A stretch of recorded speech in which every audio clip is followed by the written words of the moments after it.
Hello everyone and welcome to Leadcia. As we saw in the fourth video, in order to solve a problem that requires the machine learning tool, we must first have a training database. In this video we will use the same example of irrigation automation. The training database contains two columns. The first one contains the feature, which is the area of the garden, and the second one the amount of irrigation. To be able to predict the amount of irrigation water for a garden whose area is not included in the training database, a model must be created. As we also saw in the fourth video, this model can be linear or nonlinear polynomial, for example. In this video we will consider the linear case. Since we only have one feature, which is the surface area of the garden, we will talk about linear regression with one variable. In this series of tutorials we are going to use the Python language on the Google Collab platform to implement the algorithms we are going to present. To use this platform, first of all we'll go to the Google search engine and search for Collab. Once we access our account, Collab displays the list of our notebooks. Here I have a file called linear regression that I prepared for this tutorial. The first cell contains useful libraries to execute the rest of the cells of this notebook. In the second cell there are instructions that allow us to access our Google Drive. Once executed, we get an identification link and then get a token to access the drive.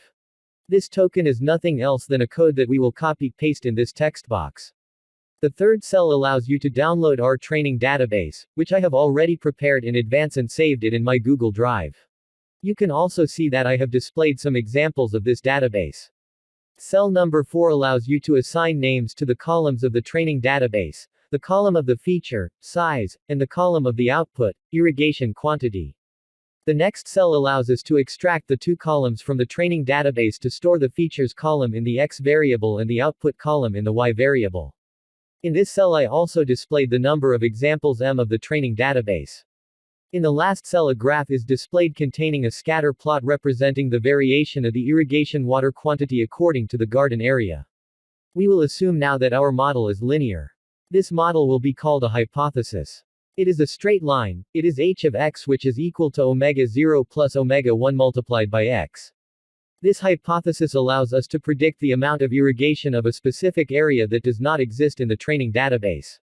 It is therefore sufficient to look for this value on the x-axis, then project it to the right of the hypothesis and look for the corresponding value on the y-axis. In fact, this value is the prediction of the amount of irrigation. To summarize, having a training database, a training algorithm will use it to look for a hypothesis H, which, once provided, will be saved for possible use in predicting the amount of irrigation of a garden by providing it the area of that garden. To find this hypothesis, the training algorithm essentially looks for the ideal values of the omegas. The way this is done will be the subject of the following video. Well, that was all for today. If you have any doubt, feel free to add your question in the comment section. Thank you.